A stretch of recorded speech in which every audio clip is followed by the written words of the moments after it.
안녕하세요. 온달장군입니다. 오늘은 어디 잠깐 다녀올게라고 하고 집을 나간 뒤에 결국은 정상적인 상태로 집으로 돌아오지 못한 어느 아버지 이야기를 해보겠습니다.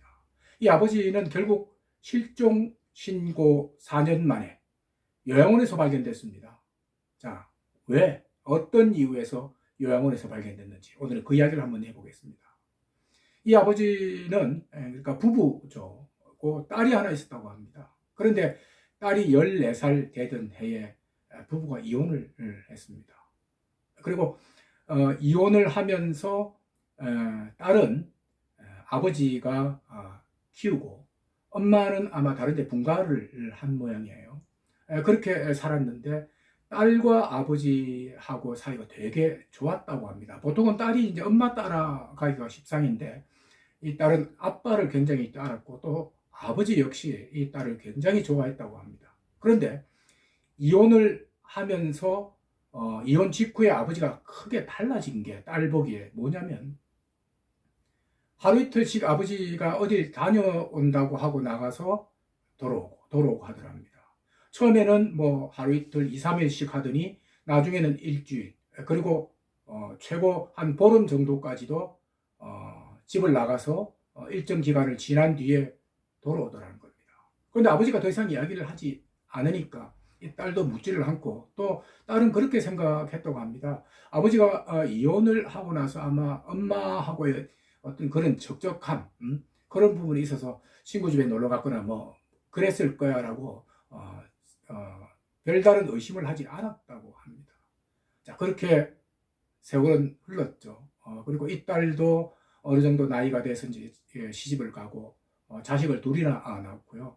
이 아버지가 나이가 70세 되던 해에 그날도 역시도 이제 이 아버지가 어딜 다녀오겠다고 그러더랍니다. 그래서 이 딸은 뭐 전혀 의심할 게 없죠. 왜냐하면 이전에도 계속 그랬으니까요. 그런데 이 아버지의 특징은 그냥 집을 쑥 나가는 게 아니고 하루 이틀 전에 문자 또는 메모 쪽지를 남겨서 딸한테 집을 잠깐 비운다는 사실을 알렸다고 합니다. 그래서 이번에도 똑같이 아버지가 어디를 다녀온다고 하시니까 별다른 의심 없이 그냥 잘 다녀오시라고 이야기를 했다고 합니다.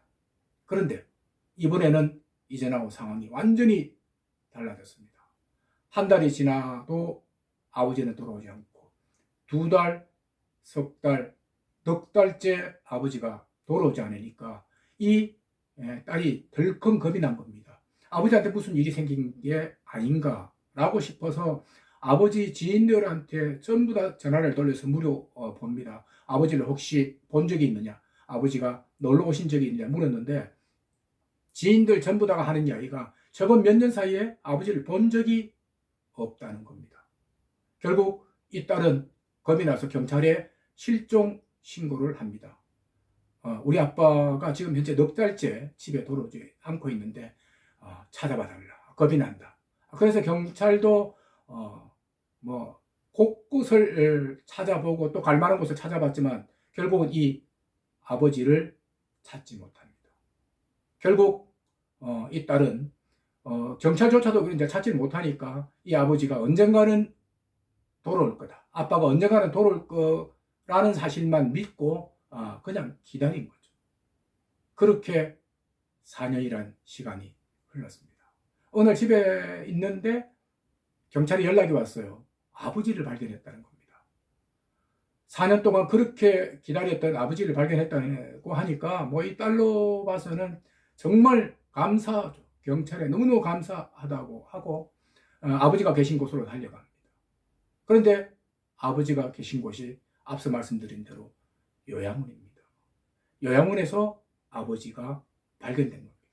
자, 어떤 내용이냐라고 경찰한테 물었더니 경찰이 하는 말이 아버지가 노숙자 생활을 길게 했는데 노숙자 생활을 하다가 안팎으로 이제 병이 심하게 들었다는 겁니다.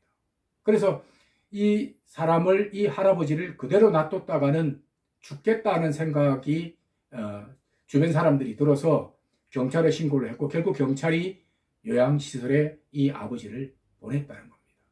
그리고 요양시설 입소하고 또 병원에 치료를 하면서 이 아버지가 실종자 명단에 올라와 있다는 걸 알고 결국 딸한테 연락을 했다는 겁니다. 그리고 주위 사람들 이야기를 들어보면 이 아버지가 노숙자 생활을 하면서도 또 요양원에 들어와 있으면서도 자기한테는 자식이 없고 아무도 아는 사람이 없다라고 이제 이야기를 할 정도인데, 더 놀랄 사실이 있습니다. 뭐냐면 딸이 아버지한테 아는 척을 하니까 아버지가 이 딸을 모르는 겁니다. 뭐냐면요, 치매, 그러니까 알츠하이머병에 아버지가 걸려 있는 겁니다. 기억 상실증이 걸려 있는 거죠. 그러니까 청천벽력 같은 충격을 받은 겁니다. 이 딸은 아버지를 그렇게 학수고대하고 기다렸는데, 그래서 만났는데 이 아버지가 자신을 몰라보는 치매에 걸려 있다는 겁니다. 만난 거는 너무 좋았지만 아버지가 치매에 걸려 있어서 충격은 받았지만 뭐 어떻게 하겠습니까? 결국 아버지를 다시 모실 수밖에 없는 거죠. 이 딸은 아버지를 모시고 집으로 돌아옵니다. 그리고 집 근처에 있는 요양시설에 모시면서 하루가 멀다고 아버지를 찾아가서 면회를 하고 아버지랑 대화도 하고 합니다. 하지만 아버지의 기억은 결코 옛날로 돌아가지를 않죠. 딸을 전혀 모르는 상태가 됩니다. 그리고 보통 노숙자 생활을 하던 분들, 그러니까 노숙 생활을 하시는 분들이 이렇게 집단시설로 들어오면 대부분이 그렇답니다. 오래 견디질 못하고 세상을 떠난다고요. 이 아버지도 결국 6개월 만에 기존 갖고 있던 병에다가 아마 제대로 적응을 못 하셨던 것 같아요. 식사도 제대로 못 하시고 약도 제대로 못 먹고 뭐 그러시다가 6개월 만에 세상을 떠났다고 합니다. 결국 이 딸은 아버지가 왜 집을 그렇게 자주 나가셨는지, 그리고 또 나가신 뒤에 이번에는 그 긴 시간 동안 어디서 생활했으며 누구를 만났으며 뭘 했는지 궁금했지만 아버지가 기억 상실증에 걸려 있으니까 알 수가 없었던 거죠. 결국 포기를 합니다. 그리고 아버지가 실종 상태에서는 아버지 유품을 정리를 못했으니까 이번에는 아버지가 돌아가셔서 아버지 유품을 뒤늦게 정리를 하는데, 정리하는 과정에서 아버지의 일기장을 발견합니다. 그 일기장에 아버지가 이렇게 써놨답니다. 엄마하고의 어떤 그 이혼, 그게 너무너무 충격이 컸다. 그리고 그 충격을 견디기에는 너무너무 힘들어서 자기가 주체를 못할 텐데, 그런 슬퍼하는 표정, 힘들어하는 표정을 딸한테 보이기가 싫어서 그래서 자꾸 바깥으로 돌았다는 겁니다. 그리고 엄마하고의 관계에 이혼을 후회하고 그리고 지금도 엄마를 좋아한다. 그리고 우리 딸 너무너무 사랑한다. 설령 이 일기장을 읽을 때 내가 세상에 없어도 내가 우리 딸을 사랑했던 것만큼은 분명히 알아주길 바란다 라고 이 아버지가 이야기를 했다는 겁니다. 딸은 살아생전에도 아빠가 자기를 좋아했다는 걸 알았지만 이 일기장을 통해서 아버지의 사랑을 다시 한 번 더 확인을 하고 참 마음의 눈물을 많이 흘렸다고 합니다. 자, 오늘 이야기는 여기까지 하겠습니다. 고맙습니다.